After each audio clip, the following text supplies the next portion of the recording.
Capítulo 30. Libros. A los cuentos no los llamábamos libros, sino solo cuentos. Los cuentos fueron para mí portadores de la magia y la belleza que esperaba de la vida. En ellos se hallaba toda la promesa de lo deseable y también alcanzable. Por eso son tan importantes en la vida de un niño, porque es el gran cofre donde se guardan todos los secretos de esfuerzo, fortaleza, entusiasmo y premio, todo lo valioso que te va a regalar la vida. En los cuentos aprendíamos a reconocer cómo obraba el mal, la envidia, la venganza, y cómo se utilizaba el ingenio, la astucia, la valentía y hasta la bondad para reducir su poder. Cada cuento era un mundo en sí mismo, con tesoros al alcance de la mano, para aprender y salir triunfador. Los libros ya ocupaban otro lugar, aunque comenzaron a llenarlo muy pronto, alrededor de los 10 años. Uno de los primeros, el apasionante Libro de la Selva, de Rudyard Kipling, que me regaló mi madrina, ya entra en el capítulo de libros y fue completado por la maravillosa película que interpretaba Saboo. También de Kipling, Kim de la India, el pequeño amigo del mundo entero, noble y astuto, en un largo y accidentado viaje iniciático lleno de 1000 aventuras por la India remota.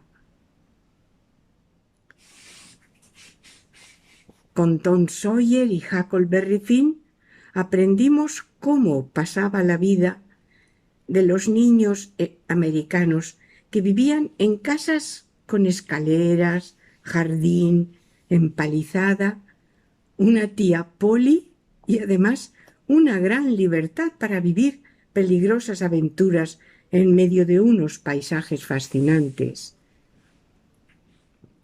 De Mark Twain leímos alguno más, porque cuando caía un libro de un autor que nos había gustado, le seguían más. Un yanqui en la corte del rey Arturo y Príncipe y mendigo. Lo mismo ocurrió con Julio Verne. El primero de los suyos que yo leí fue Viaje al centro de la Tierra y después 20.000 leguas de viaje submarino, con aquel capitán Nemo que despertaba un sentimiento ambivalente de rechazo y seducción en la estupenda película que nos permitió caminar y recorrer las profundidades de los abismos en mares y océanos.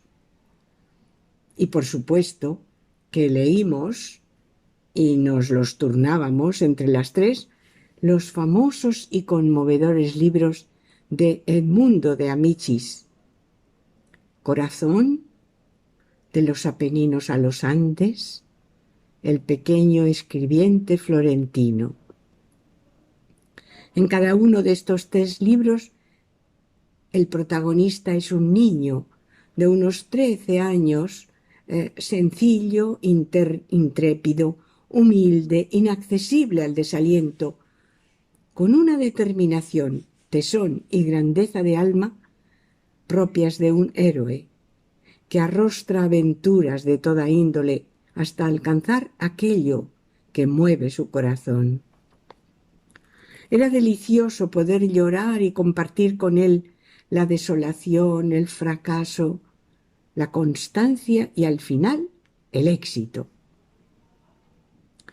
Y de este tiempo también 2 o 3 obras de Dickens, Cuento de Navidad, con el que aprendimos a decir su famoso rubbish cuando algo nos desagradaba. La preferíamos a la traducción en nuestro cuento español que decía paparruchas. Nos encantaba decir rubbish. También Oliver Twist y David Copperfield, que, a pesar de terminar bien, te dejaban el corazón encogido para mucho tiempo, porque durante toda la novela lo que campaba a sus anchas, casi hasta el final, es la villanía, la crueldad y el reinado de lo oscuro. Mujercitas, de Luisa María Alcott, fue uno de mis preferidos. La vida de 4 adolescentes que maduran con los acontecimientos de sus vidas. Una historia doblemente disfrutada con aquella deliciosa película que protagonizaba June Allison, mi querida Jo, mi heroína por un largo tiempo. En ella estaba encarnada una de las vidas deseables y posibles que yo ansiaba vivir. Aquella impetuosa Jo, generosa, libre, toda pasión y entusiasmo. En una escena que tiene lugar en aquella soñada habitación de la buhardilla, su hermana Beth no sabía que me estaba describiendo a mí cuando hablaba de ella. Una gaviota fuerte e indómita, enamorada del viento y de la tormenta, soñando con volar hacia el mar, y en algún momento tan sola. Y aquel apasionado Rossano Bracci, el profesor culto, sensible, que pronuncia una de las más bellas y emocionantes declaraciones de amor que yo he oído nunca. Solo le puedo ofrecer mi corazón rebosante de amor y estas manos vacías. Este libro, que triunfó en 1868, narra la vida de una familia muy adelantada a su tiempo. Por eso aún hoy es de actualidad y ha sido lectura clásica para mujeres de todas las épocas, cuyo éxito ha perdurado en el tiempo. Una historia protagonizada totalmente por mujeres y cuyos sentimientos iban más allá del amor romántico que hasta entonces siempre aparecía como el único interés femenino. Las hermanas Marsh soñaban con la música, con viajar, con escribir, con pintar, con actuar. Tenían voces, personalidades e ilusiones propias. Parece ser que la novela refleja un mundo intelectual muy parecido al que vivió su autora en su propia familia, formada por unos padres algo revolucionarios para la época. Eran cristianos que cuidaban la naturaleza, abolicionistas que ayudaban a los esclavos a conseguir la libertad, defensores de los derechos de las mujeres, a votar y a entrar en la universidad. Todas, como veis, ideas muy modernas, en pleno siglo XIX. En casa, cuando éramos pequeñas, solo había un sillón. Era bajo, de brazos largos, con un asiento muy amplio, tanto que cabíamos las 3 sentadas en él. Era el sillón donde en ocasiones papá escribía. Colocaba una tabla sobre los 2 brazos y encima la máquina de escribir. También leía en él, y a veces, cuando venía tarde del periódico, incluso cenaba. Leer en el sillón de papá daba otro sabor a los libros. Pero para mí, leer sentada o tumbada en el suelo, sobre un almohadón, también era estupendo.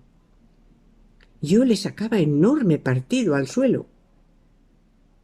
Maravilloso tiempo el de la hora de la siesta, en que totalmente absorbidas, como abducidas, disfrutábamos leyendo las novelas de Agatha Christie. La siesta era un momento largo, íntimo, silencioso, donde no te mandaban hacer nada más que dormir. y en secreto podías leer como si el tiempo sin medida fuera eterno. Sus novelas nos engancharon a las tres. Las leíamos con fruición y fue una adición que nos duró hasta que despachamos uno a uno todos los títulos que tenía papá, y no eran pocos. Ahí lo aprendimos todo sobre el crimen, la intriga, el suspense y el misterio, en tramas complicadas y sugerentes, y en los escenarios más inverosímiles, donde todos, sin excepción, son sospechosos, y te mantenían en vilo hasta las últimas páginas. Hubo un tiempo en que Charito se agarró al voluminoso libro Vinieron las lluvias, de Louise Bromfield, que le duró un siglo y la tuvo abstraída en su historia muchísimo tiempo. En aquel entonces yo empecé con Pearl's Book y su maravillosa novela Viento del Este, Viento del Oeste. Fue mi primera puerta a la China milenaria, llena de tradiciones asombrosas e ignoradas, y el brutal choque de culturas, con los inevitables conflictos que se desencadenan en el siglo XX, cuando las ideas occidentales penetran en los baluartes de los usos y costumbres ancestrales, con unos personajes fascinantes, narrados en una prosa brillante, de belleza y delicadeza exquisita. Una novela que era una llamada a la tolerancia y al amor. Recuerdo bien con aquel libro lo que significaba el placer de la lectura. Creo que mi naturaleza no es muy de novedades, sino que una vez que he hallado lo que me encanta, me gusta quedarme ahí, contemplar y disfrutar y esperar a que no termine. Hay libros con los que me pasaba esto, que no podía soportar la idea de que se acabaran, y cuando llegaba hacia la mitad del libro, dosificaba el número de páginas a leer cada día, incapaz de aceptar la idea de que no iba a seguir viviendo en él, como si estar leyendo me hiciera ser plenamente yo, y en aquella implicación emocional se resolvieran los misterios de mi propio corazón. Oí a Muñoz Molina decir que algunas melodías saben más de nosotros que nosotros mismos. Pues esto también se puede decir de algunos libros. Así me pasó a mí con La historia interminable, un libro para jóvenes, pero que puede emocionar a todas las edades. Hay libros que no son para una edad concreta, porque son para el alma, y el alma no tiene edad. Y se pueden leer cuando sea, porque su efecto sobre ella es el mismo. En cualquier momento se puede conectar con esa parte del corazón que necesita reconocer su fuerza interior. Libros que deberían ocupar un lugar especial en la estantería de cada casa. Y este es uno de ellos. Bello, pleno de símbolos e imágenes, y rico en profundas reflexiones filosóficas y literarias. Trata de un niño, de nombre Bastien. En un viejo y abandonado desván encuentra un libro mágico y descubre a través de su lectura el verdadero sentido de su propia vida. Un libro en que lo fantástico se convierte en realidad, porque mientras lo lee, comienza a formar parte de él hasta convertirse en su protagonista, en el héroe salvador de un mundo hermoso que estaba destinado al desastre, a desaparecer. ¿No es este el gran sueño de nuestro corazón heroico? Es fácil imaginar que los tesoros que me regalaba su lectura me hiciera aplazar el llegar a la última página. Tuve que reunir todo mi valor el día que decidí que era hora de acercarse al final. Momo, también de Michel Ende, y que asimismo leí de mayor, es un hermoso libro sobre la bondad, la amistad, el valor de las cosas sencillas, o sea, lo que nos hace felices. Momo es una niña que con solo escuchar cambia el estado de ánimo del que esté triste o enfadado o aburrido y hace que se sientan mejor. Todo hasta que llegan los hombres grises, que roban el tiempo, y ya nadie lo encuentra para disfrutar y jugar ni ser feliz. Momo es la única que con la valiosa ayuda de Casiopea, que es una tortuga enorme, ilumina la gris oscuridad que tenía a todos ciegos. Una clara alegoría de la gran necesidad que tiene nuestra vida de darse cuenta del tiempo, de la escucha, de la luz para ver,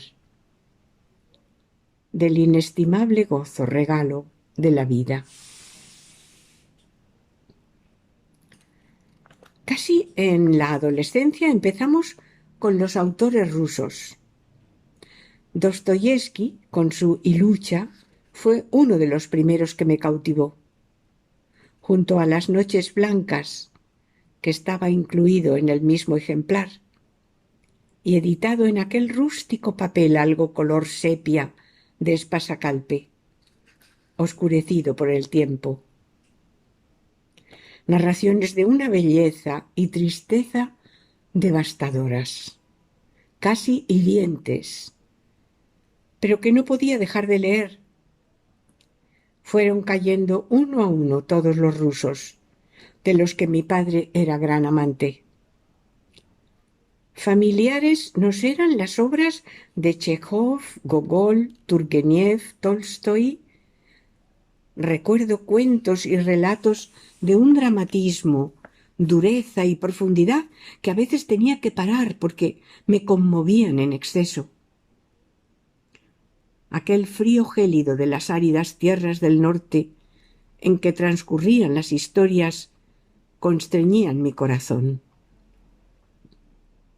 Desde luego me abrieron a la capacidad de pensar, de sentir, de ahondar en la verdad del ser humano, a través de las vidas y pasiones de sus intensos personajes. Esta es la que podría considerarse la alta literatura, donde la bella prosa tiene sus dominios, donde el pensamiento reposado, reflexivo, observador, ayuda a ver el mundo y el sentido de la existencia con una profundidad que no encaja muy bien en este convulso y maltrecho momento que vivimos ahora, regido por la ligereza, la rapidez, la inmediatez, la superficialidad. Me atrevería a preguntar, ¿quién lee ahora a los clásicos?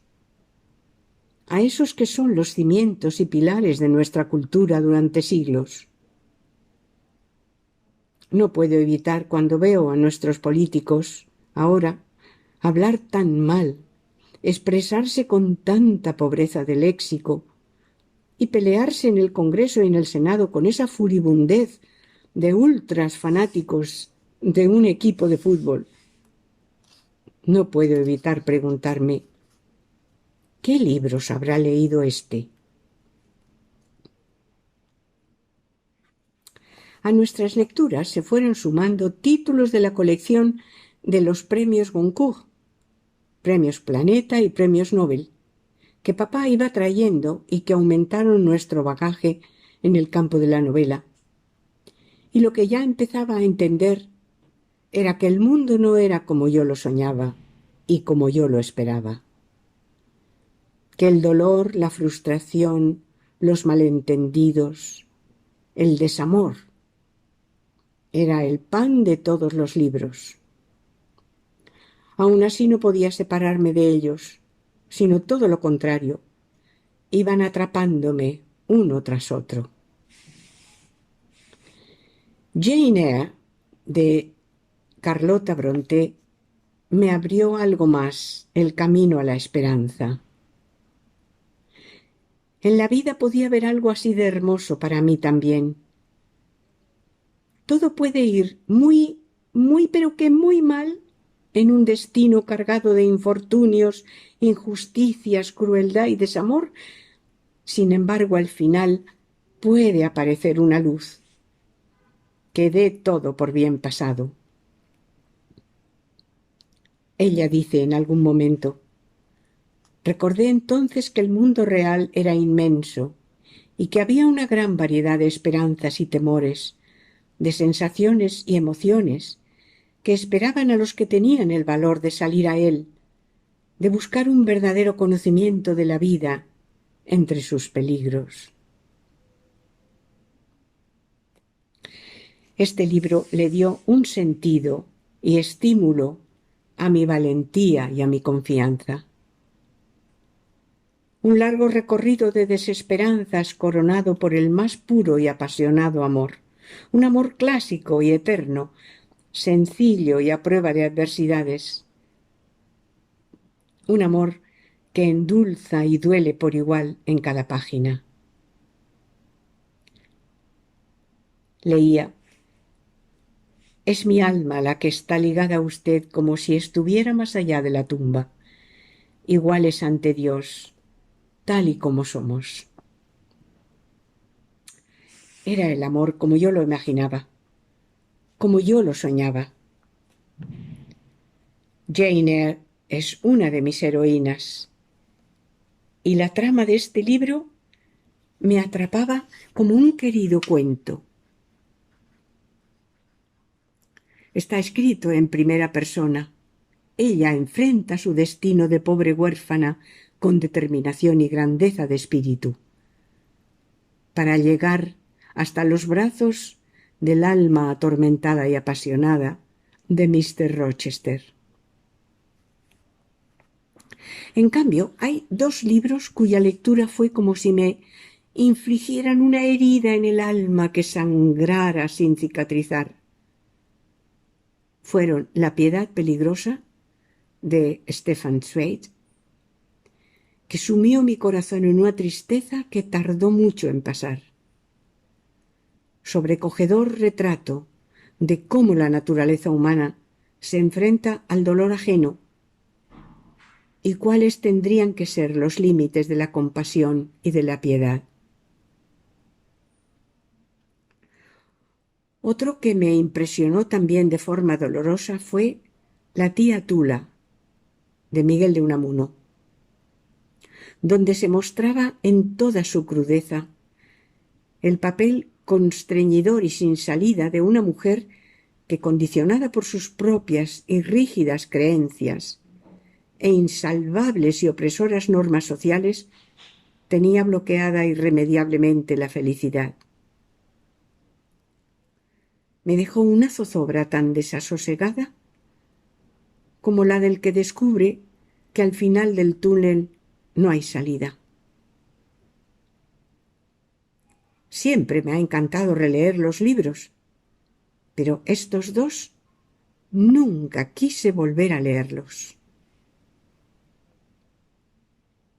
Hay otro tipo de historias que tampoco he frecuentado mucho porque no he soportado los malentendidos, los equívocos, las creencias limitadoras, ni que las cosas no puedan ser por una torpeza o por un desafortunado contratiempo. Que algo deje de ocurrir por imprevisión, por obstinación, por algo inesperado o por la incapacidad de expresar los sentimientos y de permitir que afloren. En resumen, por la no verdad, claridad y transparencia del corazón. Amores tempestuosos y tortuosos, con situaciones y personajes obsesionados y atormentados, Entre ellas están Cumbres borrascosas, Romeo y Julieta, Cyrano de Bergerac, El gran Molnes. Quizá hay alguna más de esta guisa. Estas son historias que me dolían, me inquietaban, me entristecían y me desesperanzaban. Y yo necesito la esperanza para vivir. La esperanza es el sueño de los despiertos, afirmaba Aristóteles.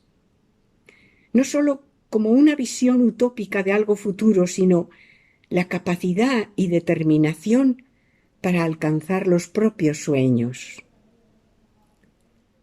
La esperanza es el aliento de la vida. Al escribir esto, me vuelven a venir las palabras de papá.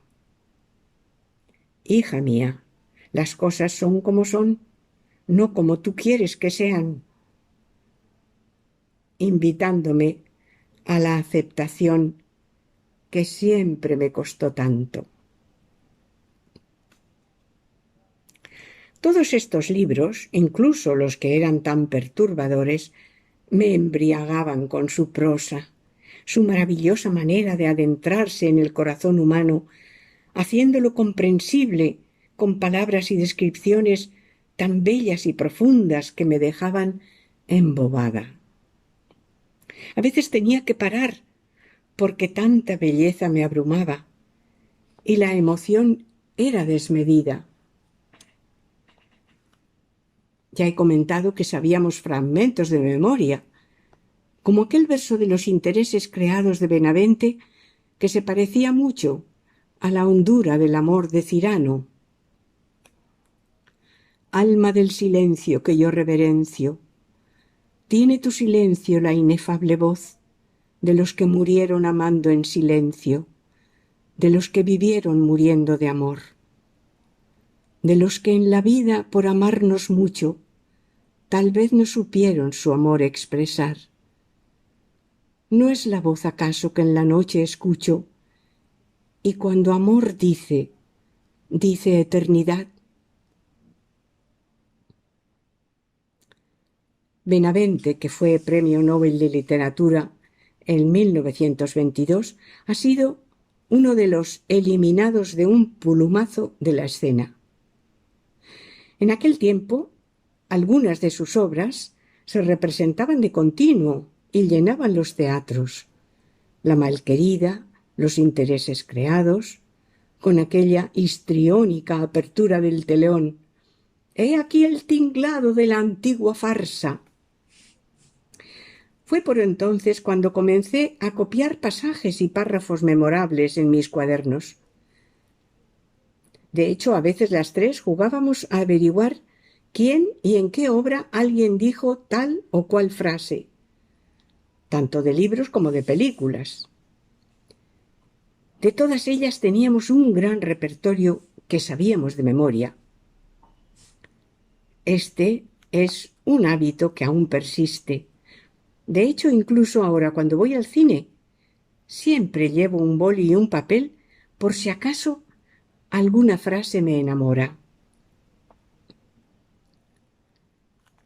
También la poesía encontró camino para seducirnos. Y cuando una de las tres descubría algo nuevo, hallaba rápido eco en las otras dos.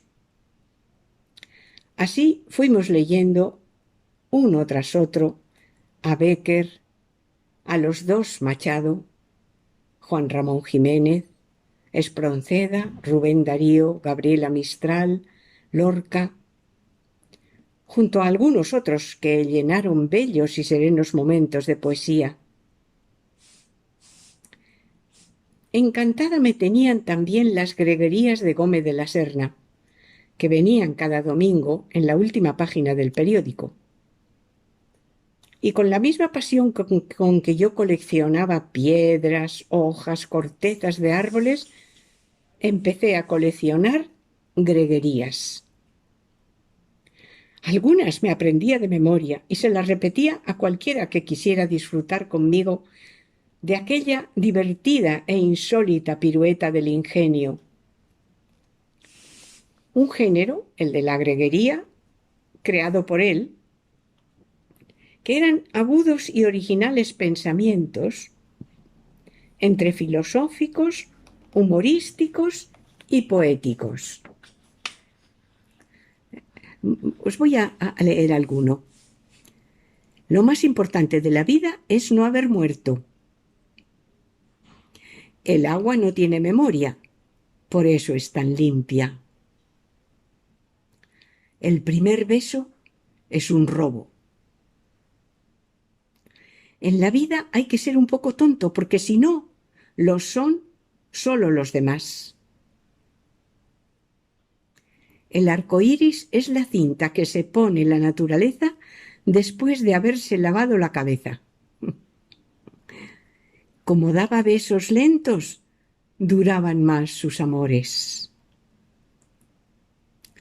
Cuando anuncian por el altavoz se ha perdido un niño, pienso que ese niño soy yo. El perfume es el eco de las flores. Aburrirse es besar a la muerte. En este tiempo leí Demian, de Hermann Hesse, que tanto me conmovió y me descubrió un mundo nuevo. Narra el paso de la niñez a la madurez en los difíciles tiempos que siguieron a la Primera Guerra Mundial. La ruptura con el universo luminoso y seguro de la infancia en busca de su personalidad y su destino, que se va a realizar en el mundo oscuro, incierto, amenazador de los adultos. Claro, enseguida leí otro de sus libros, Siddhartha, que fue un primer encuentro con lo oriental y una maravillosa manera de hallar el camino hacia sí mismo. También me fascinó. Sin embargo, no pude leer El lobo estepario, que me resultó un plomo aburrido del que no conseguí pasar de las primeras páginas. Y eso que lo intenté, porque entonces estaba de moda haberlo leído. Lo mismo me pasó más adelante con Los 100 años de soledad, de García Márquez. Me fue difícil explicar al personal que no había podido con él. Y mira que lo intenté, por 3 veces, porque no se podía ser culto ni moderno sin haberlo leído. Todos hablaban extraordinarieces del libro, considerado el más emblemático de la literatura del realismo mágico, y 1000 etcéteras más. Imprescindible en el bagaje de un lector que se precie. Bueno, pues yo no he podido con él. Tengo más pecados de estos. Aun habiendo leído mucho, no he leído algunos obligados, sin los que uno no puede considerarse ilustrado. No he leído la Divina Comedia de Dante, a pesar de haberlo tenido desde pequeña en la biblioteca de mi padre, y además en una valiosa encuadernación con las ilustraciones que Doré hizo para él.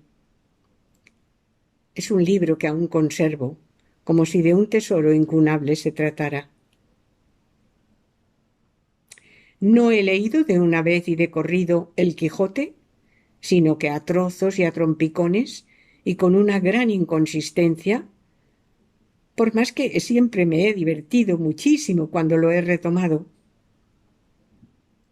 Cervantes nos era bien conocido en sus novelas ejemplares, que fueron de obligada lectura en el colegio, y en la universidad tuve la gran fortuna de hacer la ruta del Quijote por la Mancha, en una inolvidable excursión facultativa de varios días con el eminente y ameno profesor Luis Morales Oliver. A Shakespeare tampoco lo leí mucho, aunque desde pequeña estuve familiarizada con sus obras, con Hamlet sobre todo, por ser libro de cabecera de mi padre, y también gracias al cine. Desde que ya lo podíamos comprender, papá nos hablaba de ese magnífico Hamlet de Laurence Olivier, que él pudo ver en un pase privado cuando el mismo Olivier quiso oír la voz y el decir del actor que le iba a doblar, para darle su visto bueno. Este era Fernando Rey, en sus principios, que era amigo de mi padre. Cuando fui a Inglaterra por primera vez, con 18 años, en cuanto me fue posible me planté en Londres, en el Academy Cinema, que solo y en sesión continua proyectaba cada día una película de las obras de Shakespeare. Recuerdo que entré a las 10 de la mañana y salí a las 5 de la tarde, embriagada y arrobada por aquella maravillosa película, para poder coger el último tren que me llevara de vuelta a Surrey, donde ejercía de au pair. Sí que leí a Homero, la Ilíada y la Odisea, y a muchos otros clásicos, tragedias, comedias y mitología. En la clase de latín, de algún curso de bachillerato, traduje de Julio César la Guerra de las Galias, mas confieso que no entendí nada entonces y que por lógica no recuerdo nada ahora. Mi padre, tan apasionado del teatro, tenía una nutrida muestra de él en una colección de bolsillo de obras de todos los autores, desde los clásicos griegos, pasando por los siglos de oro hasta el siglo XX, que eran muy estimulantes, porque eran breves y fáciles de leer.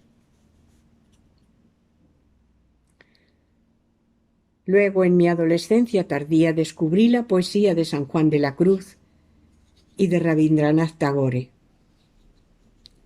que se hicieron mis libros más queridos y me acompañaban a todas partes, junto con mi cuaderno y mis lápices de dibujar. Pronto descubrí el Cantar de los Cantares, que sabía casi de memoria y que también me sedujo. En el Cántico Espiritual de San Juan de la Cruz comprobé algo intuido desde hacía mucho, que toda belleza emana de Dios, que es la belleza suma. Me emocionaban estos versos, que hacía míos y que canalizaban las vivencias de mi alma. La noche sosegada, en par de los levantes de la aurora, la música callada, la soledad sonora, la cena que recrea y enamora. Mi amado, las montañas, los valles solitarios nemorosos, las ínsulas extrañas, los ríos sonorosos, el silbo de los aires amorosos. Mil gracias derramando pasó por estos sotos con presura, y yéndolos mirando con sola su figura, vestidos los dejó de su hermosura. Oh cristalina fuente, si en esos tus semblantes plateados formases de repente los ojos deseados que tengo en mis entrañas dibujados. Leer a Tagore fue conectar con las profundidades de mi corazón. Tagore es el gran poeta del alma. Tagore es mi poesía, la voz del manantial de mi ser, de la belleza que conduce al amor, al gozo, a la alegría. En su ofrenda lírica me regaló palabras para sentimientos no expresados, casi no sentidos, pero que estaban en mí, que no habían sabido decirse aún, esperando aflorar. Esa manera de hablarle a Dios me lo hacía tan cercano, tan deseable, como al amigo íntimo, como a un enamorado. Es verdad que en el Cantar de los Cantares ya había visto ese atrevimiento al tratar a Dios como al amado. Pero esta forma de Tagore daba un paso más, porque me hacía familiar y entrañable lo divino. Luego ya conocí cómo los que amaban a Dios hasta la locura, como Teresa de Ávila, le decía: «Oh hermosura que excedéis a todas las hermosuras, sin herir dolor hacéis, y sin dolor deshacéis el amor de las criaturas». También Catalina de Siena, con aquellas apasionadas palabras: «Jesús dulce, Jesús amor». Nuestro Lope de Vega lo llamaba amigo. ¿Qué tengo yo que mi amistad procuras? ¿Qué interés se te sigue, Jesús mío, que a mis puertas cubiertos de rocío pasas la noche del invierno a oscuras? Oh, cuánto fueron mis entrañas duras, pues no te abrí, extraño desvarío. Pero Tagore, además, le regalaba a mi corazón palabras nuevas. Era confortador entender que Dios lo es de todos, sin distinción de creencias o no creencias, y que no había un Dios para creyentes y otro Dios para ateos. Esto era algo que yo intuía desde pequeña, porque no podía comprender un Dios que nos cuida solo si creemos en Él, ni un Dios verdadero solo para algunos. Tampoco podía entender que unos se salven y que tengan un premio eterno y otros no. ¿Dónde se ha visto que una madre quiera más a unos hijos que a otros? Sean como sean sus hijos. Yo sabía en lo hondo que Dios no lleva cuentas, que Dios no juzga, que Dios es paciente, que Dios es puro amor. Y fue maravilloso encontrarle así tan a la mano en las palabras de Tagore. Un Dios enamorado que enamora. Textos tan bellos que me conmovían como salidos de mis entrañas. He seleccionado algunos versos para leértelos. El verano ha venido hoy a mi ventana. Es el tiempo de sentarse quieto frente a ti. El tiempo de cantarte en un ocio mudo y rebosante la ofrenda de mi vida. Mi corazón anhela ser uno con tu canto. ¡Ay, cómo me coges el corazón en el enredo infinito de tu música, Señor!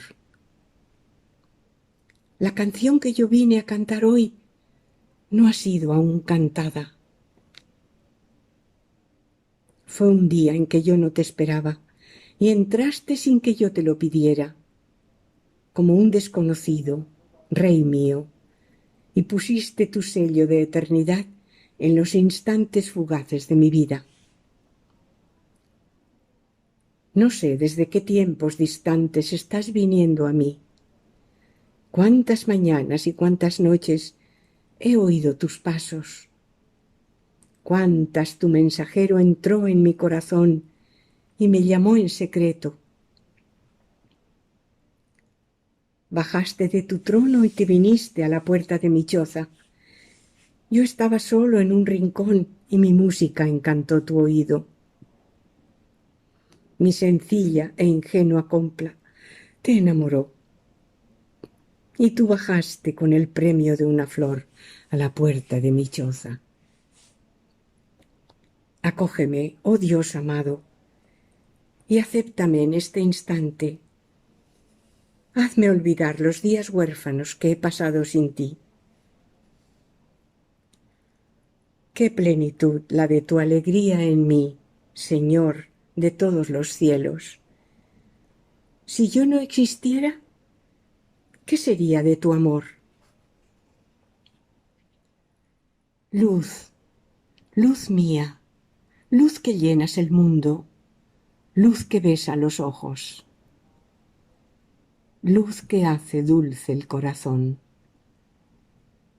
¡Ay, cómo salta la luz, amor mío, en medio de mi vida!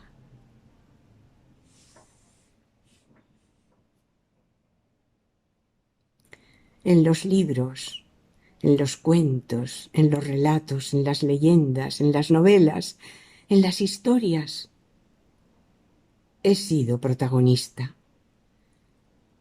Yo era ese personaje que encarnaba en algún momento los anhelos que nacían, brotaban y bullían en mi corazón.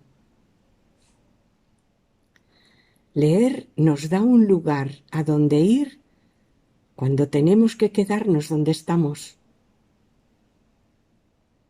Tantos viajes, tantas aventuras, tantas vidas vividas sin salir de las páginas de un libro.